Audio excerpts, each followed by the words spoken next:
મનોજ કુમારની ફિલ્મ રોટી કપડા મકાન નું એક સુંદર ગીત હતું, હાય હાય મોંઘવારી તું કહાં સે આઈ, તુજે મौत ક્યું ના આઈ. આ એમની ફિલ્મનું ગીત હતું. અને એ ગીતમાં એક કડીમાં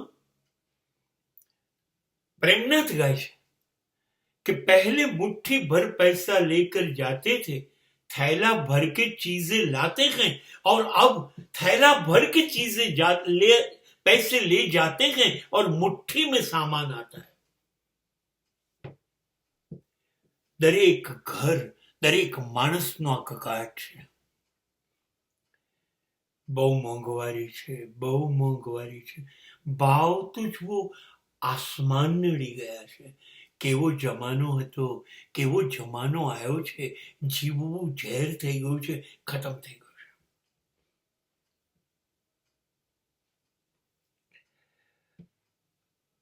જુઠ્ઠા છીએ આપણે, એક નંબરના જુઠ્ઠા છીએ. સાચું કહું, જીવવા માટે જે જરૂરી છે ને ત્યાં મોંઘવારી છે નહીં. જીવવા માટે શું જોઈશે?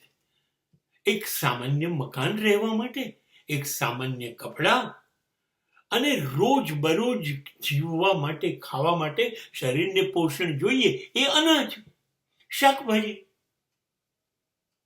આ જોઈએ છે. સાચે સાચ હું એવું નથી કહેતો આઝાદી વખતે જે ભાવ હતા એ ભાવ છે નહીં. એ મને ખ્યાલ છે પાક્કો. 30 રૂપિયે ચોખ્ખું ઘી મળતું હતું,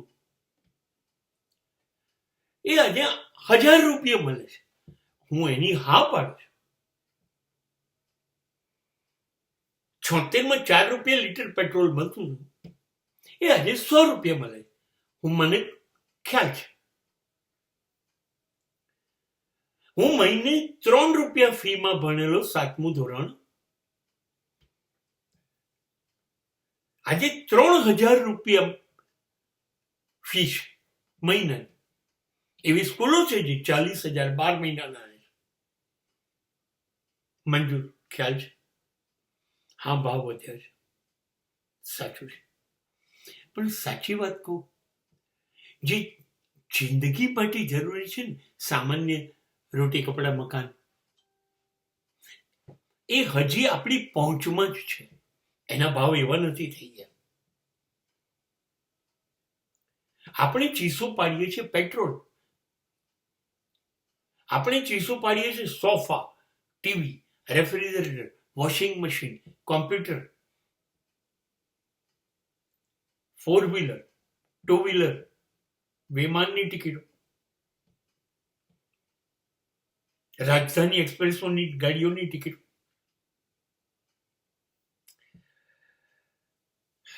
રેમન્ડ ગ્વાલિયર ના કપડા, એડિદાસ ના બૂટ, અને 5 સ્ટાર લેવલની હોટલોનું, રેસ્ટોરન્ટનું ખાણું શક્ય છે. 500 રૂપિયાની એક ટિકિટ માં પિક્ચર જોવું, 500 રૂપિયાનો એક પિઝા ખાવો, 20 રૂપિયાની એક પેપ્સી પી લેવી. તમને લાગે છે કે આ બધા વગર મરી જઈશું?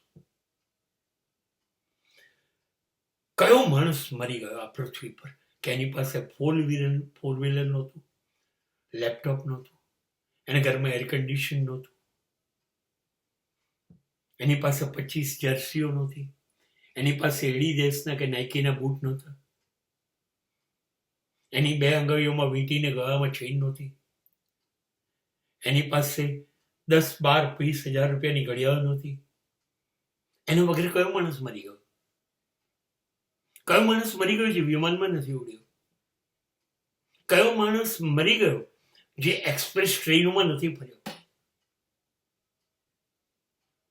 નહીં, આપણી પસંદગી ખોટી છે. તમે કોર્ટમાં જાઓ, રજીસ્ટ્રેશન કરો, ઈશ્વરને ત્યાં પગે લાગો, અને લગ્ન કરો. 100 રૂપિયામાં થઈ જશે. પણ તમારે તો 2-4 હજાર માણસને બોલાવવા છે, માંડવા બાંધવા છે, ડાન્સ કરવા છે, દુનિયાભરના નાટકો કરવા છે, અને પછી કહો છો કે મારે તો 12 લાખ રૂપિયા લગ્ન થયા. તમને કોણ રોકે છે? રિવરફ્રન્ટ ઉપર જઈને બેસો ને 2 જણા આઈસ્ક્રીમ ખાઈને પાછા આવો. કોણ રોકે છે? કોઈ નહીં. પરણ્યા પછી રિવરફ્રન્ટ ઉપર 10 દિવસ ના જઈ શકાય? જઈ શકાય. તમે નથી જતા. શું કરવા તમે એને સ્વિટ્ઝરલેન્ડ લઈ જાઓ છો, દુબઈ લઈ જાઓ છો? કાશ્મીર અમે 2 મહિને જઈ આવ્યા. વિમાનમાં ગયા, વિમાનમાં આવ્યા. નહીં, તમારી પસંદગી ખોટી. બાકી હજી બાજરી, જુવાર, તેલ, રીંગણ, બટાકા, મીઠું, મરચું, હળદર, ખાંડ એ એટલા મોંઘા નથી થયા કે માણસોએ રોજ પોતાનો આપઘાત કરવો પડે.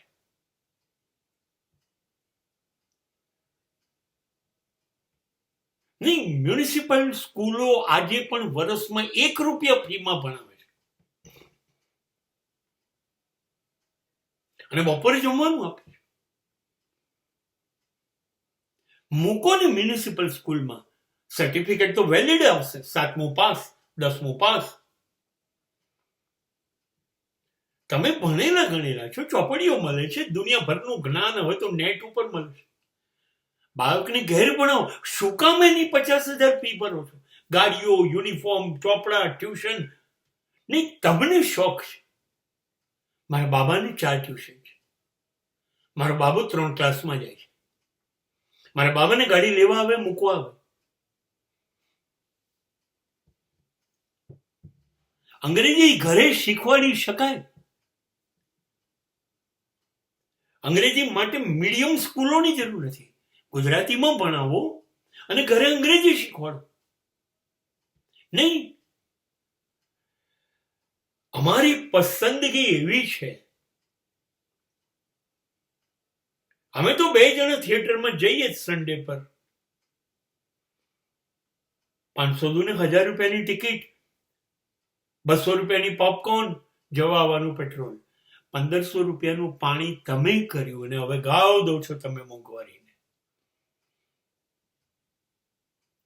તમે 500 પગલા દૂર ચાલીને દૂધની થેલી લઈ આવી શકો એમ છો ને, એના બદલે તમે ગાડીને કે બાઇકને કિક મારો અને પછી ગાવ દો છો 100 રૂપિયા પેટ્રોલ. તમે 200 પગલા નહીં ચાલી શકો. નહીં,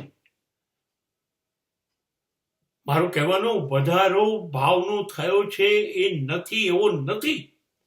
ભાવ વધ્યા હશે જ્યાં પણ સવાલ એ છે કે આપણી પસંદગી ખોટી છે. જો આપણી પસંદગી સાચી થાય તો એ જગ્યા ઉપર ભાવો નથી વધ્યા, તો જીવન સરળ છે. પણ આપણને રસ છે જીવનને મુશ્કેલ બનાવવામાં, અને પછી એના રોદણા રોવામાં, અને એનો આરોપ પછી આપણે નાખવો છે સરકાર.